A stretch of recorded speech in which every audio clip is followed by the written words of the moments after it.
The Narmer Palette, also known as the Great Hierarchon Palate or the Palette of Narmer, is a significant Egyptian archaeological find, dating from about the 31st century BC, containing some of the earliest hieroglyphic inscriptions ever found. It is thought by some to depict the unification of Upper and Lower Egypt under the king Narmer. On one side, the king is depicted with the bulbed white crown of Upper Egypt, and the other side depicts the king wearing the level red crown of Lower Egypt, along with the scorpion mace head and the Narmer mace heads, also found together in the main deposit at Nekhen. The Narmer Palette provides one of the earliest known depictions of an Egyptian king. The palette shows many of the classic conventions of ancient Egyptian art, which must already have been formalized by the time of the palette's creation. The Egyptologist Bob Brier has referred to the Narmer Palette as the first historical document in the world.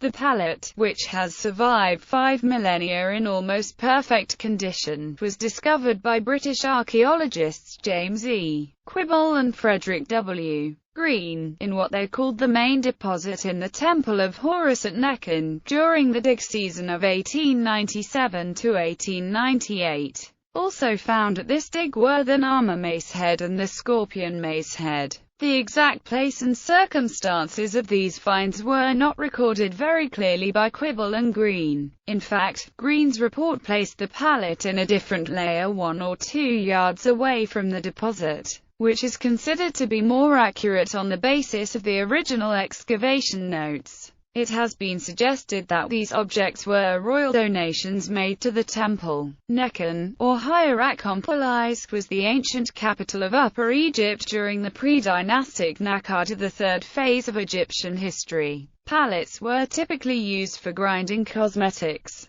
but this palette is too large and heavy to have been created for personal use and was probably a ritual or votive object, specifically made for donation to, or use in, a temple. One theory is that it was used to grind cosmetics to adorn the statues of the gods. The Narmer Palette is part of the permanent collection of the Egyptian Museum in Cairo. It is one of the initial exhibits which visitors have been able to see when entering the museum. It has the journal d'entrée number JE32169 and the catalogue général number CG14716. Description: the Narmer Palette is a 63 cm tall, shield-shaped, ceremonial palette, carved from a single piece of flat, soft dark grey-green siltstone. The stone has often been wrongly identified, in the past, as being slate or schist. Slate is layered and prone to flaking, and schist is a metamorphic rock containing large, randomly distributed mineral grains.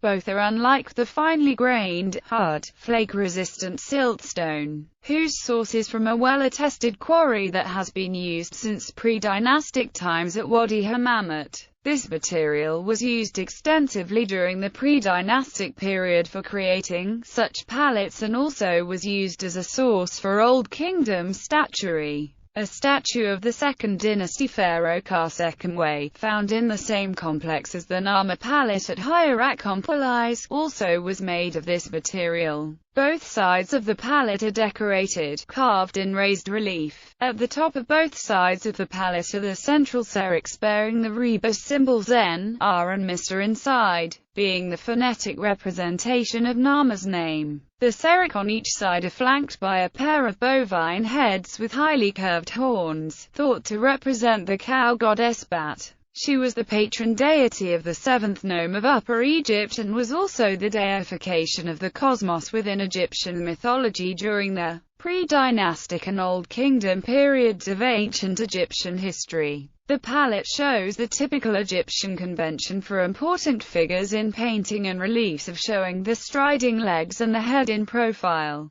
but the torso is from the front. The canon of body proportion based on the fist, measured across the knuckles, with 18 fists from the ground to the hairline on the forehead, is also already established. Both conventions remained in use until at least the conquest by Alexander the Great some 3,000 years later. However, the minor figures in active poses, such as the king's captive, the corpses and the handlers of the serpopard beasts, are much more freely depicted. Smiting siders on the other side, two human-faced bovine heads, thought to represent the patron cow goddess Bat, flank the Syrinx. The goddess Bat is, as she often was, shown in portrait, rather than in profile as is traditional in Egyptian relief carving. Hathor, who shared many of Bat's characteristics, is often depicted in a similar manner. Some authors suggest that the images represent the vigor of the king as a pair of bulls.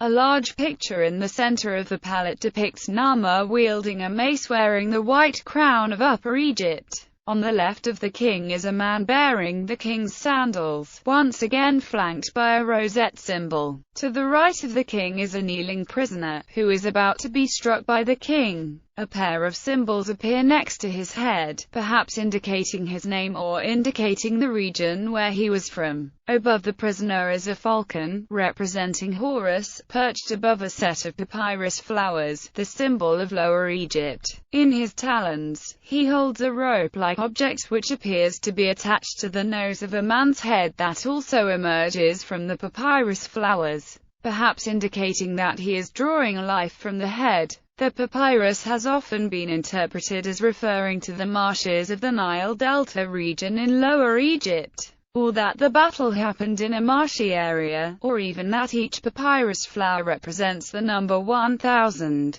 indicating that 6,000 enemies were subdued in the battle. Below the king's feet is a third section, depicting two naked, bearded men. They are either running or are meant to be seen as sprawling dead upon the ground. Appearing to the left of the head of each man is a hieroglyphic sign, the first a walled town, the second a type of knot, probably indicating the name of a defeated town. Serpopard side below the bovine heads is what appears to be a procession. Narmer is depicted at nearly the full height of the register, emphasizing his godlike status in an artistic practice called hierarchic scale, shown wearing the red crown of Lower Egypt, whose symbol was the papyrus. He holds a mace and a flail, two traditional symbols of kingship. To his right are the hieroglyphic symbols for his name, though not contained within a Syrinx. Behind him is his sandal-bearer, whose name may be represented by the rosette appearing adjacent to his head, and a second rectangular symbol that has no clear interpretation but which has been suggested may represent a town or citadel. Immediately in front of the pharaoh is a long-haired man, accompanied by a pair of hieroglyphs that have been interpreted as his name, T-Shet. Before this man are four standard-bearers, holding aloft an animal skin, a dog, and two falcons. At the far right of the scene attend decapitated corpses, with heads at their feet, possibly symbolizing the victims of Narmer's conquest. Above them are the symbols for a ship, a falcon, and a harpoon, which has been interpreted as representing the names of the towns that were conquered. Below the procession, two men are holding ropes tied to the outstretched, intertwining necks of two serpopards confronting each other. The serpopard is a mythological creature whose name is a portmanteau of the words serpent and leopard. The circle formed by their curving necks is the central part of the palette, which is the area where the cosmetics would have been ground. Upper and Lower Egypt each worshipped lioness war goddesses as protectors. The intertwined necks of the serpopards may thus represent the unification of the state. Similar images of such mythical animals are known from other contemporaneous cultures, and there are other examples of late pre-dynastic objects which borrow similar elements from Mesopotamian iconography. At the bottom of the palette, a bovine image is seen knocking down the walls of a city while trampling on a fallen foe. Because of the lowered head in the image, this is interpreted as a presentation of the king vanquishing his foes. Bull of his mother, being a common epithet given to Egyptian kings as the son of the patron cow goddess. This posture of a bovine has the meaning of force in later hieroglyphics. Scholarly debate on the palette. The Palate has raised considerable scholarly debate over the years. In general, the arguments fall into one of two camps: scholars who believe that the Palate is a record of actual events, and other academics who argue that it is an object designed to establish the mythology of united rule over Upper and Lower Egypt by the king. It had been thought that the palette either depicted the unification of Lower Egypt by the king of Upper Egypt or recorded a recent military success over the Libyans or the last stronghold of a Lower Egyptian dynasty based in Buto. More recently, scholars such as Nicholas Millett have argued that the palette does not represent a historical event, but instead represents the events of the year in which the object was dedicated to the temple. Whitney Davis has suggested that the iconography on this and other pre-dynastic palettes has more to do with establishing the king as a visual metaphor of the conquering hunter caught in the moment of delivering a mortal blow to his enemies. John Baines has suggested that the events portrayed are tokens of royal achievement from the past and that the chief purpose of the piece is not to record an event but to assert that the king dominates the ordered world in the name of the gods and has defeated internal, and especially external, forces of disorder. In popular culture, the Narmer Palette is featured in the 2009 film Watchmen. The Australian author Jackie French used the palette, and recent research into Sumerian trade routes, to create her historical novel Pharaoh.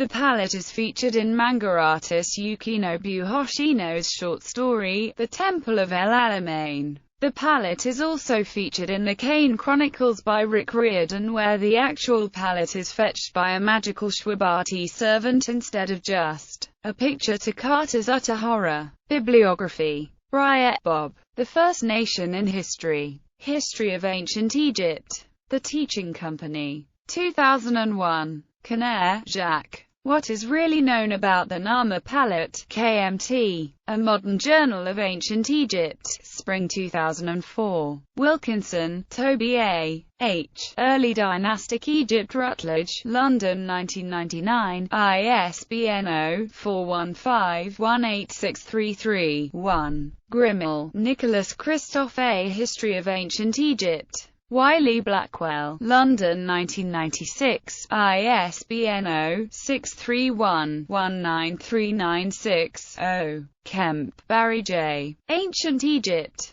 Anatomy of a Civilization, Routledge, London 2005, ISBN 0-415-23550-2. Davis, Whitney. Masking the Blow. The Scene of Representation in Late Prehistoric Egyptian Art. Berkeley, Oxford 1992, ISBN 0-520-07488-2.